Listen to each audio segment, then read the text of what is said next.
तो आप सबका स्वागत है सोलो लेवलिंग के एक और नए एपिसोड में। और आज मैं आपको एक्सप्लेन करने वाला हूँ सोलो लेवलिंग का सीजन 3 का एपिसोड 7। और हम सबने पहले के एपिसोड में ये देखा था कि संग ईसल के साथ उसके डीमन क्रिस्टल में जाता है परमिट लेने के लिए नेक्स्ट फ्लोर का। और यहाँ ईसल के फादर संग से ये पूछते हैं कि उन लोगों ने उसे परमिट दे दिया तो वो यहाँ से चल जाएगा ना। लेकिन यहाँ संग कहता है कि उसकी एक और रिक्वेस्ट है। और जो ईसल का फादर होता है वो ये पूछता है कि तुम्हें और क्या चाहिए। और इसमें संग उसे ये बताता है कि वो उसकी डॉटर को साथ में ले जाना चाहता है। और अब इसके आगे तो हमें एपिसोड की स्टार्टिंग में ये दिखाया जाता है कि संग ईसल के फादर के साथ डिनर कर रहा होता है। और यहाँ ईसल का फादर संग से ये कहता है कि तुम्हें बस एंट्री परमिट और गाइड चाहिए। और यहाँ दूसरी साइड संग मनी मनी ये कहता है कि शायद जब मैंने इससे ईसल को ले जाने की बात की थी तो शायद उसने कुछ और ही सोच लिया होगा कि मैं कुछ और बोल रहा हूँ। और ईसल का फादर भी मनी मनी ये कहता है कि अभी मैं एक इंसान के साथ डील कर रहा हूँ और मुझे ये बात अच्छे से पता है कि मैंने इससे बैटल की तो मैं हार जाऊंगा। और यहाँ ईसल का फादर संग से ये पूछता है कि तुम मेरी डॉटर को खतरे में नहीं डालोगे ना। और यहाँ संग मनी मनी ये कहता है कि ये मॉन्स्टर होने के बाद भी अपनी डॉटर की चिंता कर रहा है। और यहाँ संग स्माइल करते हुए ये कहता है कि उसे कुछ नहीं होगा। और इसलिए ईसल का फादर इस जगह में परमिट को मंगा लेता है और वो सर्वेंट संग को परमिट भी दे देता है। और संग परमिट को खोलते हुए मनी मनी ये कहता है कि जो नेक्स्ट फ्लोर के एंट्री परमिट हैं वो डीमंस क्लाइंट्स के पास होने वाले हैं आपसे। और यहाँ संग खड़े होकर ईसल को ये कहता है कि अभी हम यहाँ से जा सकते हैं। और इसमें ईसल हाँ बोल देती है। लेकिन यहाँ अचानक से संग को एक नोटिफिकेशन आता है कि एक नोवल डीमन ने पार्टी ज्वाइन करने के लिए रिक्वेस्ट भेजी है। और यहाँ संग मनी मनी ये सोचता है कि ये पार्टी सिस्टम है। और ये पार्टी सिस्टम का काम ये है कि जो भी आपका पार्टी मेंबर होगा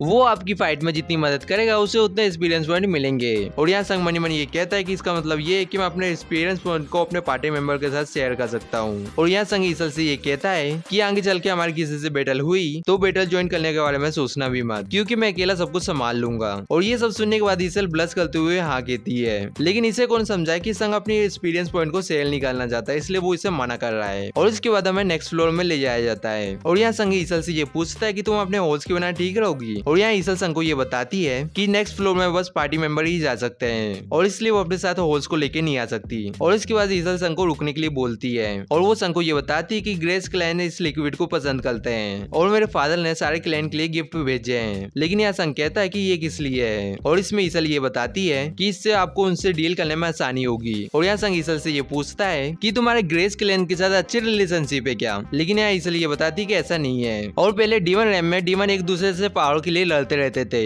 लेकिन मैं ये तुम्हें ये बता सकती हूँ कि जो ग्रेस क्लैन है वो कुछ ज्यादा ही रिस्पॉन्सिबल है। और यहाँ संग ये कहता है कि ये जान के अच्छा लगा। और ईसल को ये भी कहता है कि मेरा इस जगह में इंतजार करना क्योंकि मैं जल्दी आ जाऊंगा। और इसके बाद हमें हंटर सेशन दिखाया जाता है। और यहाँ चेयरमैन यूएस के नेशनल लेवल हंटर के साथ मीटिंग कर रहे थे। और यहाँ वो नेशनल लेवल हंटर ये कहता है कि तुम वेरी फ्लुएंटली इंग्लिश बोल रहे हो, लेकिन मैं यहाँ ये सोल नहीं हूँ कि मैं तुम्हारी बातों को अच्छे से समझ पा रहा हूँ कि नहीं। और तुम सही में ये नहीं जानती कि कोरिया का 10वां एस क्लास हंटर कौन सी जगह में है। लेकिन यहाँ मिस्टर वू जिनसुल ये बताते हैं कि वो एक ऐसा पर्सन है जिसे पिन डाउन करना बहुत ज्यादा मुश्किल है, लेकिन हमारी सिविलियंस टीम उसे ढूंढने की कोशिश कर रही है। और ये सुनने के बाद वो नेशनल लेवल हंटर ये कहता है कि तुम ये बोल रहे हो कि मुझे तुम्हारी बातों में भरोसा करना चाहिए। लेकिन यहाँ मिस्टर वू ये कहते हैं कि जापान की अंडर एसोसिएशन इतनी ज्यादा फुलिश नहीं है कि वो एक नेशनल लेवल हंटर से झूठ बोले। और ये सुनने के बाद नेशनल लेवल हंटर हंसते हुए ये कहता है कि ऐसा है। और ये भी कहता है कि मैंने ये सुना है कि अंगडंग सो ने कोरिया के अंदर परेशानी क्रिएट कर दी थी और वो एक एस क्लास हंटर है, इसलिए हम उसे ये नहीं बोल सकते कि तुम्हें क्या करना चाहिए और क्या नहीं करना चाहिए। और यहाँ चेयरमैन मनी मनी ये कहते हैं कि ये ऐसे बात कर रहा है कि वंग डंग सो एक अमेरिकन हंटर है। और वो नेशनल लेवल हंटर ये भी कहता है कि संजिन वो एक लौता रीजन नहीं था कि मैं इस जगह में आया हूँ। और मैं यहाँ हंटर एसोसिएशन से ये कहने आया हूँ कि वंग डंग सो को इस कंट्री में आने के लिए डिनाई कर दिया जाए। और देखने से ऐसा लग रहा है कि आपने ये पहले ही कर दिया है। और यहाँ चेयरमैन ये कहते हैं कि यस हमने पहले ही कर दिया है ये। और इसके बाद नेशनल लेवल हंटर चेयरमैन से हाथ मिलाते हुए ये कहता है कि देखने से ऐसा लग रहा है कि हमारे पास कुछ बात करने के लिए अब बचा नहीं है और मैं आपको एक कॉल करूंगा अगर मुझे फ्यूचर में कुछ चाहिए होगा तो। और यहाँ चेयरमैन मनी मनी ये कहते हैं कि मैं स्मॉल मैन नहीं हूँ, लेकिन इस हंटर के सामने मैं एक बच्चे जैसा दिख रहा हूँ। और यहाँ नेशनल लेवल हंटर ये भी कहता है कि मैंने ये सुना है कि कोरिया जीजू आइलैंड की वजह से परेशान है और मेरा यहाँ आना तुम्हें एक झूठी उम्मीद दी है क्या। और इसके बाद वो नेशनल लेवल हंटर जाते हुए आखिर में ये कहता है कि ये बहुत ज्यादा बुरी बात है, लेकिन मैं जीजू आइलैंड की रेड में तुम्हारी मदद करना चाहता हूँ, लेकिन परेशानी ये है कि मैं एक बिजी पर्सन हूँ। और हंसते हुए ये भी कहता है कि कोरिया के पास मेरे जैसे किसी को हायर करने के फंड्स हुए तो ये एक पूरी डिफरेंट स्टोरी होती। और इस नेशनल हंटर के जाने के बाद चेयरमैन मिस्टर वू से ये पूछते हैं कि मिस्टर वू आपको क्या लगता है कि मैं पुलिस था जो मैंने ये सोचा था कि ये पर्सन हमारी मदद करेगा जीजू आइलैंड की रेड में। और यहाँ मिस्टर वू चेयरमैन को ये कहते हैं कि आपको टेंशन लेने की जरूरत नहीं है क्योंकि जापान हमारी मदद करने के लिए तैयार हो गया है और जो जापान के लार्ज गिल्ड के हंटर है वो इस जगह में आ जाएंगे।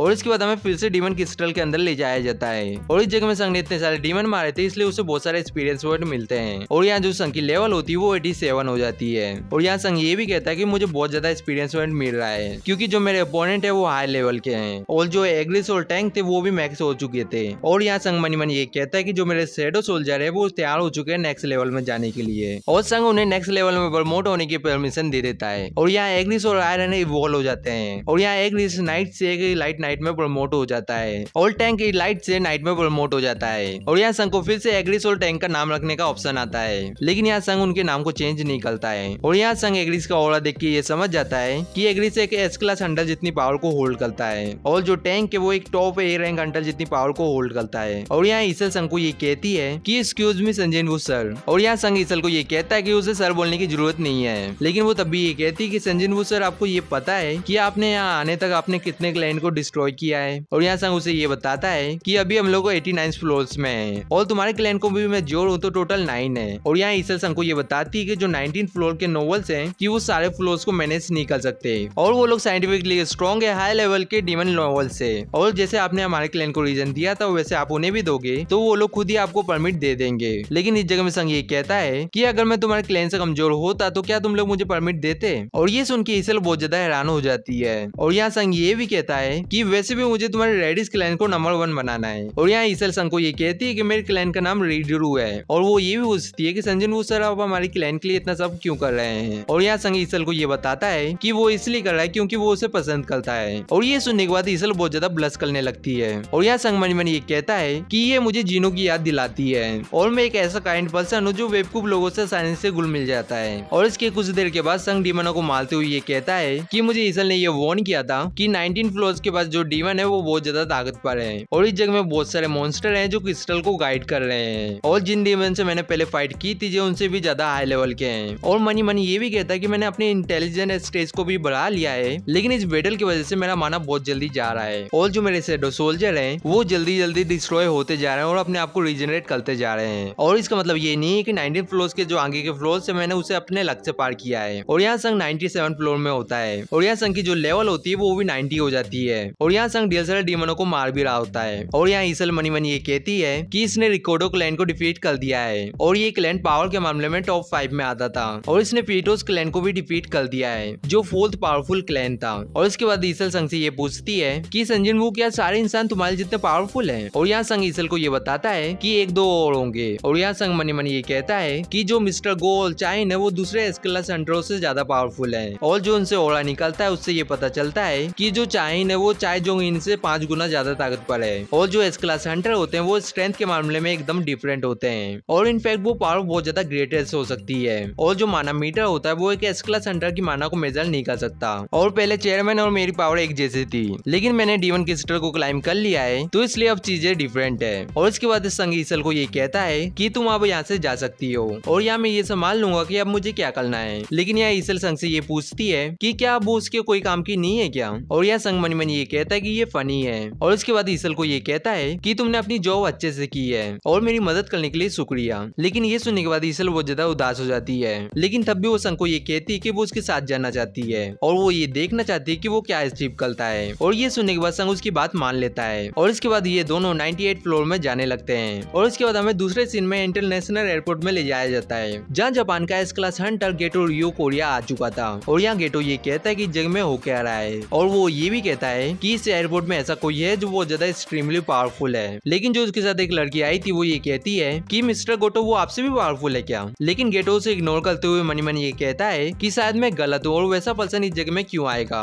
और यहाँ एक सिविलियंस टीम का मेंबर आके ये कहता है कि सर मुझे माफ कर देना, इन भीड़ की वजह से मुझे यहाँ आने में टाइम लग गया। और यहाँ गेटो ये कहता है कि सब कुछ ठीक है, लेकिन मुझे ये बताओ कि एयरपोर्ट में हो क्या रहा है। और यहाँ सिविलियंस टीम का मेंबर ये बताता है कि यूएस के एक हंटर ने कोरिया को विजिट किया है अपने किसी पर्सनल काम को करने के लिए और इसलिए आपको चिंता करने की कोई जरूरत नहीं है। और इसके बाद सिविलियंस टीम का मेंबर ये कहता है कि प्लीज मेरे साथ चलो। और गोटो मनी मनी ये कहता है कि वो एक अमेरिकन हंटर है और क्या इसका उस रिसेंट इवेंट के साथ कोई कनेक्शन है। और इसके बाद ये लोग हंटर स्टेशन में पहुंच जाते हैं और चेयरमैन मनी मनी ये कहते हैं कि ये है गोटो रियूजी और ये एशिया का इकलौता हंटर है जो लियो जिगान के इक्वल है। और ये तो पक्का है कि ये कोई आम इंसान नहीं है। और जो जापान है उसके अंदर 26 एस क्लास हंटर है और जो ब्लेड गिल्ड है उसमें टोटल 11 एस क्लास हंटर है। और जो गेटो रियोजी है वो भी इसी गिल्ड का मेंबर होता है। और दूसरी दूसरी साइड कोरिया है जिसके अंदर टोटल 5 गिल्ड हैं जो एक दूसरे से कंप्लीट करने में लगे हुए हैं। और जो जापान का एक गिल्ड है वो कोरिया की सारी पावर को होल्ड करके रखता है। और ये बात सब कुछ जानते हैं कि जो गोटो रियोजी का गिल्ड है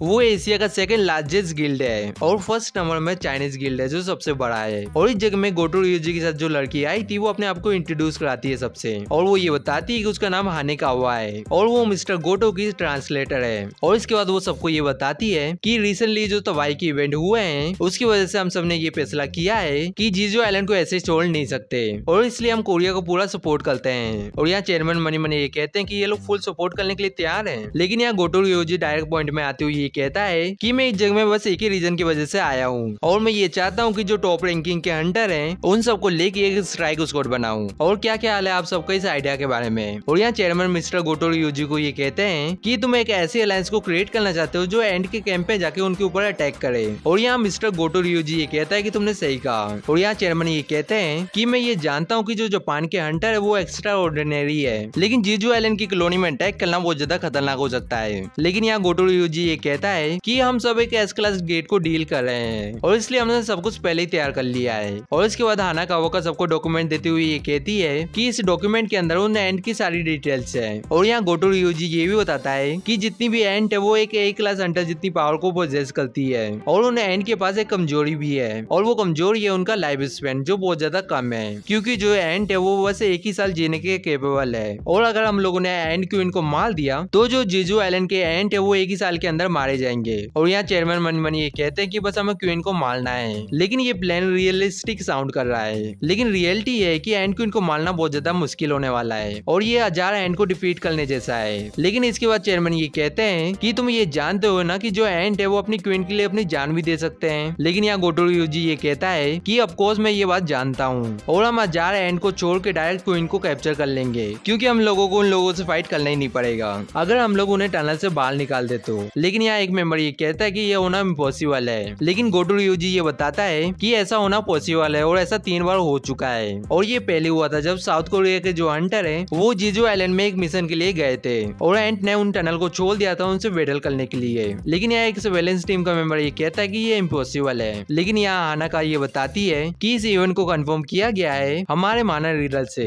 और आप बाकी डिटेल डॉक्यूमेंट में देख सकते हैं। और इसके बाद गोटो रियोजी उन्हें ये भी बताता है कि मुझे भी जोड़ के 11 एस क्लास हंटर वो लोग भी इस रेड में पार्टिसिपेट करने वाले हैं और हम लोग उस एंड को डिस्ट्रैक्ट करेंगे और जो साउथ कोरिया के टॉप हंटर है वो क्यून को डिफीट करेंगे और जो मेरे बाकी गिल्ड मेंबर है वो इस जगह में जल्दी आ जाएंगे। और ये सब सुन के बाकी सारे लोग बहुत ज्यादा हैरान होते हैं। और यहाँ चेयरमैन भी मनी मनी ये सोच रहे होते हैं कि उन 10 एस क्लास हंटरों ने सक्सेसफुली उन एंड को डिस्ट्रैक्ट कर लिया तो जो क्यून है बस उसके पास कुछ ही गार्ड होंगे और टनल भी पूरी तरह से खाली होगा। और गोटो रियोजी ये भी बताता है कि मेरा प्लान ये है कि जो एस क्लास हंटर है वो अलग अलग टीम बना के उस आइलैंड में चारों तरफ से अटैक करेंगे और वो सारे एंड उनसे फाइट करने के लिए चारों जगह में आ जाएंगे और क्वीन टनल में अकेली रहेगी। और जो साउथ कोरिया के एस रैंक हंटर हैं वो हेलीकॉप्टर की मदद से जीजू आइलैंड के टनल के अंदर जाएंगे और क्वीन को डिफीट करने के बाद वो हेलीकॉप्टर में वेट के उस आइलैंड से निकल जाएंगे। और यहाँ चेयरमैन मनी मनी ये कहते हैं कि जो इसका प्लान है वो सुनने से पॉसिबल लग रहा है, लेकिन मुझे ये बात समझ नहीं आ रही है कि क्यों गोटो रियोजी अपने 10 एस क्लास हंटरों को मोबिलाइज करने के लिए तैयार है, वो भी इस रेड के लिए। और दूसरी साइड गोटो रियोजी मनी मनी ये कहता है कि जितने भी नेशनल लेवल हंटर है उनने पहले एस रैंक गेट को रेड किया है और मेरे परफॉर्मेंस रिकॉर्ड को कंसीडर किया जाए तो मुझे नेशनल लेवल के हंटर का टाइटल मिल जाएगा